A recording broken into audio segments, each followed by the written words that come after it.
우리에게 주신 하나님 말씀 구약 성경 시편 137편입니다. 오늘 하루도 하나님의 은혜가 가득하시기를 축복합니다. 오늘 본문은 바벨론으로 포로로 끌려간 유대인들의 노래입니다. 그들이 겪은 슬픔, 아픔, 속상함, 이러한 내용들이 아주 농축돼서 담겨져 있지요. 북이스라엘이 먼저 주전 722년에 아수르에 의해서 멸망당하고요. 남아있는 유다마저 주전 586년에 바벨론에 의해서 멸망하고 맙니다. 이 과정에서 수많은 백성들이 죽고 성읍은 불에 타고 포로되어서 끌려가게 됐죠. 포로로 끌려간 그들이 바벨론 여러 지역에 흩어지게 됩니다. 그리고 이제 그곳에서 예루살렘을 생각하고 하나님을 생각하며 지은 시예요. 자, 1절 같이 봅니다. 1절 시작. 우리가 바벨론의 여러 강변 거기에 앉아서 시온을 기억하며 울었도다. 아멘. 울었도다. 바벨론으로 끌려간 백성들이 여러 지역으로 흩어집니다. 유프라테스강, 티그리스강, 그발강, 을레강, 여러 강을 중심으로 도시가 형성되어 있었기 때문에 그 지역으로 다 흩어지고 거기서 이제 포로로 시키는 일을 하게 되었던 거죠. 거기서 이제 서러운 거예요. 서러워요. 그래서 시온을 생각하며 시온을 기억하며 울었다라는 표현은 그들의 고향인 예루살렘, 특별히 그 예루살렘에 있는 성전을 생각하며 울었다라는 겁니다. 하나님을 생각하며 울었다라는 거예요. 우리가 하나님의 백성인데 그곳에서 하나님을 예배하였는데 하나님만을 바라보던 백성들이, 천지의 주인이신 하나님을 의지하던 백성들이 어떻게 이렇게 되었나, 어떻게 우리가 포로로 끌려와서 이 고생을 하고 있나, 서러운 거죠. 그리고 죄송한 마음도 들고, 포로 되기 전에 자유인이었을 때 하나님을 더 열심히 경외할 걸, 이런 생각도 들고, 고향 땅이 그립기도 하고 자유의 몸이 그립기도 하고 여러 가지 서글픈 이유로 그들이 웁니다. 여기서 울었도다라는 원어의 의미는요, 대성통곡을 했다는 거예요. 그냥 눈물 찔끔 났다는 게 아니라 밤마다 통곡을 하든지 해질 때마다 통곡을 하든지 좌절감과 절망감 속에 그들은 울었던 거죠. 자, 2절 봅니다. 2절. 그 중에 버드나무에 우리가 우리의 수금을 걸었나니. 갑자기 버드나무에 수금을 걸었다라고 고백해요. 이 수금을 걸었다라는 것은 이제 우리 노래하지 않겠다. 수금이 악기잖아요. 이 악기를 더 이상 사용하지 않겠다. 더 이상 우리가 즐거워하면서 노래하지 않겠다라는 결단입니다. 왜 굳이 이런 결단을 하였을까? 이유가 3절에 있어요. 3절 봅니다. 이는 우리를 사로잡은 자가, 바벨론 사람들이죠, 거기서 우리에게 노래를 청하며 우리를 황폐하게 한 자가 기쁨을 청하고 자기들을 위하여 시온의 노래 중 하나를 노래하라 함이로다. 이스라엘 백성들을 사로잡은 자들, 예루살렘을 황폐하게 한 자들, 그들이 자기들의 기쁨을 위하여 어이 포로들 노래 한번 해봐 한 거예요. 너희 고향 노래 좀 해봐 한 거예요. 조롱한 거죠. 기분이 매우 상했어요. 이들이 속상했겠죠. 우리가 여기까지 끌려온 것도 서러운데 이 바벨론 군인들을 위해서, 이 바벨론 사람들을 위해서 노래를 해야 하나, 이들을 즐겁게 하기 위해서 우리가 춤을 춰야 하나, 속이 많이 상한 거예요. 여러분, 가수에게도요, 특히 성악을 전공하신 분들에게도 어이 성악 전공하셨는데 지금 노래 한번 해보시죠 이러면 굉장히 신뢰랍니다. 굉장히 신뢰해요. 또 목사님들에게, 만약에 목사님들에게도 이 이방 사람들이, 하나님을 제대로 경외하지도 않는 사람들이 어이 목사 설교 한번 해보지, 이거하고 똑같은 거예요. 이게 얼마나 자존심이 상하고 속상했겠어요. 그래서 답답하고 속상해서 이렇게 고백합니다. 자, 4절 봅니다. 4절. 우리가 이방 땅에서 어찌 여호와의 노래를 부를까? 우리가 어떻게 이방 땅에서 단순히 이방 땅만의 의미가 아니라 이방 사람들이 우리를 끌고 왔고 하나님을 경외하지도 않고 하나님에 대해서 알지도 못하고 그리고 하나님을 거부하는 이들을 위해 어떻게 노래를 부를 수 있습니까? 라는 고백이죠. 때로는 기독교가 무시를 당하고 고난을 당할 때가 있어요. 지금 한국교회가 어려움에 처해 있기도 하고요. 코로나 이후에 부흥이 어렵고 새가족은 전도되지 않고 교회들이 어려움에 처해 있는 것이 사실입니다. 여러분, 이러한 시대 속에서 우리는 한국교회를 위해서 기도해야 돼요. 우리 교회는 괜찮은데요? 아니요, 그렇지 않아요. 한국교회가 힘들어할 때 우리는 같은 주님의 몸이기 때문에 기도해야 하고요. 한국교회가 더 성령 충만하고 깨어있기를 기도하는 우리 가족들 되시기를 축복합니다. 자, 모든 아픔을 뒤로하고 이 시인은 예루살렘을 기억하기로 결단합니다. 5절 봅니다. 5절. 예루살렘아, 내가 너를 잊을진대 내 오른손이 그의 재주를 잊을지로다. 시적인 표현이죠. 예루살렘을 결코 잊지 않겠다. 결코 잊지 않겠다. 그 고백이에요. 내 오른손이 그 악기를 타는 재주를 어떻게 잊겠는가? 마찬가지로 내가 어떻게 예루살렘을 잊겠는가? 반어적인 표현이죠. 자, 그리고 6절 이렇게 고백합니다. 6절 같이 봅니다. 시작. 내가 예루살렘을 기억하지 아니하거나 내가 가장 즐거워하는 것보다 더 즐거워하지 아니할진대 내 혀가 내 입천장에 붙을지로다. 아멘. 내가 예루살렘을 기억하지 않거나 하나님을 예배하는 것보다 다른 즐거움을 더 찾는다면 나의 혀가 입천장에 붙어도 좋겠습니다. 입천장에 탁 붙어갖고 말을 하나도 못해요. 그거를 택하겠다라는 거예요. 이제는 하나님만 바라보겠습니다. 이제는 정말 하나님을 예배하겠습니다.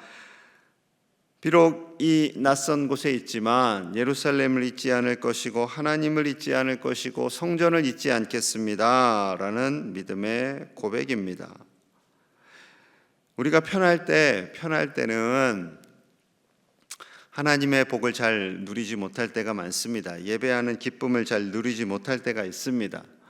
그런데 이 백성들이 포로로 끌려가 보니까 자유롭게 하나님을 예배하고 자유롭게 걸어다니고 자유롭게 사는 것이 얼마나 소중한 것인지를 철저하게 깨달은 거죠. 몸이 아파서 병원에 입원할 때가 있습니다. 마음껏 하나님을 찬양하고 싶어도 찬양할 수 없고 이 자리에 나아오고 싶어도 나오지 못하는 그 아픔이 큽니다. 그나마 다행인 것은 이 스마트폰으로 영상으로 예배를 드리신다고는 하지만 그래도 이 현장에 나와서 예배하는 것이 가장 큰 기쁨이죠. 여러분, 우리가 이 새벽에 나와서 예배할 수 있는 것도 큰 은혜입니다. 주일날 예배할 수 있는 것이 큰 은혜이고요. 일터에 나갈 수 있는 것도 큰 은혜이고요. 공부할 수 있는 것도 큰 은혜이고요. 우리가 믿음의 동역자들과 함께 교제하는 것도 큰 은혜입니다. 우리 광양제일교회 안에서 하나님 주신 복을 마음껏 누리고 하나님 안에서 주시는 그 기쁨 가운데 믿음 생활하시는 우리 가족들 되시기를 축복합니다. 이제 마음이 많이 어려우니까 이제 마지막 부분에는 심판을 요청합니다. 자, 볼게요. 7절입니다. 7절. 여호와여, 예루살렘이 멸망하던 날을 기억하시고 에돔 자손을 치소서. 그들의 말이 헐어버리라 그 기초까지 헐어버리라 하였나이다. 하나님, 예루살렘이 바벨론에 의해서 멸망하던 그날을 기억하시지요. 저희도 기억합니다. 그날을 잊지 말아 주십시오 하면서 에돔 자손이 갑자기 또 나와요. 에돔 자손은 왜 나올까요? 에돔은 야곱의 형 에서의 후손이죠. 같은 형제예요. 그런데 이 후손으로 내려가면 내려갈수록 같은 형제였다라는 것을 인식하지 않게 되었고 이스라엘 백성들을 괴롭히고 심지어 공격하기도 하고 예루살렘이 멸망할 때에 기뻐하였습니다. 기뻐하였어요. 거 다 헐어버리시오. 거 다 무너뜨리시오. 완전히 폭삭 망하게 하시오 하고 기도하고 기뻐하였다라는 거예요. 그러니 같은 민족을 저렇게 저주한 저 백성들을 하나님 가만히 두시면 안 됩니다. 이런 거예요. 자, 또 8절과 9절 바벨론에 대해서 멸망시킨 주 원인인 바벨론에 대해서도 기도합니다. 8절 9절 멸망할 딸 바벨론아 내가 우리에게 행한 대로 내게 갚는 자가 복이 있으리로다. 내 어린 것들을 바위에 메어 치는 자는 복이 있으리로다. 아주 무섭지요. 바벨론이 이스라엘을 공격할 때 9절 보면 이렇게 했다는 거예요. 이스라엘 백성들에게 사정없이 해를 가했어요. 아이들을 돌에 메어 쳤어요. 그렇게 공격을 했어요. 그러니 그거를 본 이스라엘 백성들이 너무 마음이 아파서 우리에게 행한 대로 너희도 당하기를 기도하는 거죠. 눈에는 눈, 이에는 이 그렇게 하는 겁니다. 그 마음이 너무 아프니까 너무나 속상하니까 기도는 할 수 있죠. 기도는 할 수 있어요. 그런데 놀라운 것은요, 이 바벨론이 예루살렘을 무너뜨렸을 때가 주전 586년이거든요. 그런데 불과 그 후 47년 만에 47년이 지나서 페르시아에 의해서 바벨론이 멸망하고 맙니다. 너무나도 짧게 흥했다가 폭 이렇게 망하게 된 거죠. 기도 응답인가 생각하실 수도 있겠지만 이 안에는 하나님의 섭리가 있죠. 하나님의 뜻과 계획이 있습니다. 우리가 때로는 속상하고 힘들 때 하나님 저 악한 세력들 좀 망하게 해주세요. 기도는 할 수 있어요. 기도는. 그런데 사람들에게는 막 얘기하지 마세요. 아유 저놈들 저거 망해야지 이러지 마세요. 기도는 할 수 있어요. 왜냐하면 하나님께는 다 내 마음을 토로할 수 있으니까. 하나님께는, 그리고 하나님께서 이스라엘 나라 예루살렘 너무나도 큰 일을 하신 거거든요. 그러니 그 일을 하나님께서 다시 회복시켜 주시기를 기도하는 겁니다. 솔직히 바벨론이 그렇게 예루살렘을 친 것은 하나님의 심판이었지요. 너희가 자꾸 하나님을 멀어지고 하나님을 제대로 예배하지 않고 하나님 안에서 하나님을 경외하는 기쁨도 잃어버리고 하다 보니 하나님이 참으시다가 이 바벨론이라는 막대기를 사용하신 거죠. 바벨론이 이뻐서 사용한 게 아니에요. 이스라엘 백성들을 깨우치게 하기 위해서, 다시 예배자로 돌아오게 하기 위해서 사용하신 것뿐이지, 나중에는 그것을 가지고 교만해진 바벨론을 다시 치셨기 때문에 그렇게 짧게 역사가 끝이 난 거죠. 중요한 것은 우리를 공격하고 우리를 힘들게 하고 예배하지 못하는 자들을 향해서 저주하거나 심판을 요청하는 것보다는 그 이전에 예배를 하나님께 온전히 드리고 신앙을 온전히 지켜나가는 것, 그것이 가장 중요합니다. 그래서 요한복음 4장 23절 이렇게 말씀하시죠. 아버지께 참되게 예배하는 자들은 영과 진리로 예배할 때가 오나니 곧 이때라. 아버지께서는 자기에게 이렇게 예배하는 자들을 찾으시느니라. 하나님은 예배하는 자들을 찾고 계십니다. 온 마음과 힘과 뜻을 다해 예배하는 사람, 어렵고 힘든 중에도 하나님과 교제하는 사람, 하나님을 예배하는 것을 기쁘게 여기는 사람. 시험 공부해야 되는데 주일날 1시간 가서 예배 드리는 것이 때로는 아까울 때가 있겠죠. 우리 청소년들 자고 싶기도 하고 학원 가야 되고, 그러나 그럼에도 불구하고 하나님을 예배하는 그 청소년들에게, 우리 아이들에게 하나님께서 왜 공부를 해야 하는지, 그리고 공부해서 어떤 일을 해야 하는지 깨닫게 하시고, 그리고 믿음으로 인해 우리 아이들을 복되게 하실 줄로 믿습니다. 물론 돈 잘 벌고 좋은 직장 가면 좋죠. 당연히 좋죠. 그런데 믿음을 잃어버리고 가면은 하나님께서 너무나 속상해 하세요. 믿음을 지키면서 나아갈 때 하나님께서 반드시 복되게 하시고 우리 아이들을 이끌어 주실 줄로 믿습니다. 우리 다음 세대 여름 사역을 맞이한 우리 아이들을 위해서도 기도해 주시고, 하나님을 예배하는 것이 얼마나 큰 기쁨인지를 깨달을 수 있도록 기도해 주시고, 우리도 그렇게 믿음 안에서 살아가시는 가족들 되시기를 간절히 축복합니다. 우리 함께 기도하겠습니다. 우리 영화부에서부터 깐난쟁이서부터 어르신들에 이르기까지 하나님을 온전히 예배하는 예배자들이 되게 하여 주시옵소서. 예배할 때 우리가 신앙생활하는 것이 얼마나 기쁨인지를 깨닫게 하여 주시고, 우리 모든 제1의 가족들이 나와 하나님을 예배하는 놀라운 기쁨이 매주마다, 수요일마다, 금요일마다, 새벽마다 일어나기를 같이 기도하고요. 예배하는 이 현장 가운데 하나님 임재하여 주셔서 우리를 만나 주시고 우리에게 새 힘을 주시고 언제나 주님과 동행하는 믿음의 사람들 되기를 같이 기도하고, 여름 사역, 여름 캠프와 여름 수련회를 하는 우리 교회 학교 아이들을 위해서도, 우리 자녀손들을 위해서도 함께 간절히 기도하겠습니다. 하나님 아버지 감사합니다. 이렇게 예배하는 것이 얼마나 큰 기쁨인지 깨닫게 하시니 감사합니다. 하나님을 경외하는 기쁨이 날마다 일어나기를 원합니다. 하나님의 집에 나오는 것이 얼마나 큰 기쁨인지를 깨닫게 하여 주시고, 세상을 향해 나아간 우리 자녀손들, 우리 가족들, 믿음의 동역자들 다시 돌아와 예배하는 예배자들이 되게 하여 주시옵소서. 하나님, 우리가 고난받은 뒤에라도 주님께 돌아오면 다행입니다. 아버지여, 때로는 우리가 고난을 당할 때 낙심하거나 절망하지 않게 하시고 하나님께 돌아가기를 원합니다. 아버지께 돌아가기를 원합니다. 믿음이 회복되기를 원합니다. 믿음으로 나아가 하나님의 백성들로 살기에 부족함이 없는 우리가 되기를 원합니다. 주여, 우리를 붙들어 주시옵소서.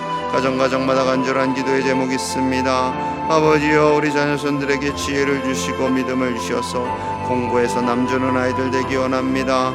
공부에서 하나님의 기쁨이 되기를 원합니다. 주여, 축복하여 주옵소서.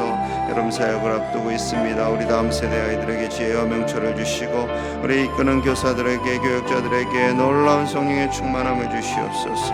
아버지여, 은혜를 주셔서 평생 동안 하나님의 사람으로 살기에 부족함이 없게 하여 주시옵소서. 하나님을 경외하며 살기에 부족함이 없게 하여 주시옵소서. 아버지 몸과 마음이 아픈 이들도 붙들어 주시고 치료하시고, 이 더운 여름에 몸과 마음 상하지 않도록 이때를 이겨나갈 수 있도록 주여 도와주시옵소서. 아버지 붙들어 주시옵소서. 강건케 하여 주시옵소서. 하나님의 은혜로 채워주시옵소서. 가정마다 하나님 평안을 주시기 원합니다. 아버지여, 붙들어 주시고 응답하시고 하나님의 놀라운 평강을 더하여 주시옵소서. 주님, 은혜를 베풀어 주시옵소서. 주여 도와 주시옵소서. 하나님을 예배하는 기쁨이 우리 안에 가득하기를 원합니다. 주일, 수요, 금요, 새벽마다 성령님 가득히 임재하여 주셔서 아버지의 집을 찾아오는 우리 모든 가족들이 하나님을 만나고 그 심령이 회복되고 예배할 때 치유가 일어나고 간절한 기도의 제목에 응답되어지는 놀라운 역사의 현장이 되도록 예배를 하나님께서 복되게 하여 주시옵소서. 우리 모든 제1의 가족들 그 믿음 흔들리지 않기를 원합니다. 때로는 고난 가운데 있을 때 낙심하지 않게 하시고 하나님의 임재가 있는 이곳을 사모하게 하시고, 아버지 집에 나와 그 연약한 심령과 육체와 모든 것들이 회복되는 역사가 일어나게 하여 주시옵소서. 가정마다 간절한 기도의 제목들이 있습니다. 하나님 응답하여 주시고 하나님께서 저들의 삶 속에 하나님의 일하심을 날마다 보게 하여 주시옵소서. 입시를 준비하고 학업을 감당한 우리 청소년들이 있습니다. 저들의 마음 가운데 공부에서 하나님께 영광 올려드리고 저들의 삶에 하나님의 복이 가득하도록 믿음으로 살게 하여 주시옵소서. 여름 사역을 진행하고 있습니다. 이끄시는 교역자들과 교사들을 축복하시고 영아부에서 고등부까지 저들이 수련을 통하여서 믿음이 성장하고 평생도록 하나님을 떠나지 않으며 하나님 안에서 사는 큰 기쁨을 누리도록 축복하여 주시옵소서. 비로 인하여 이 지역 피해 없게 하시고 장마 기간 동안 우리나라를 지키시고 보호하여 주시옵소서. 예수님 이름 받들어 간절히 기도하옵나이다. 아멘.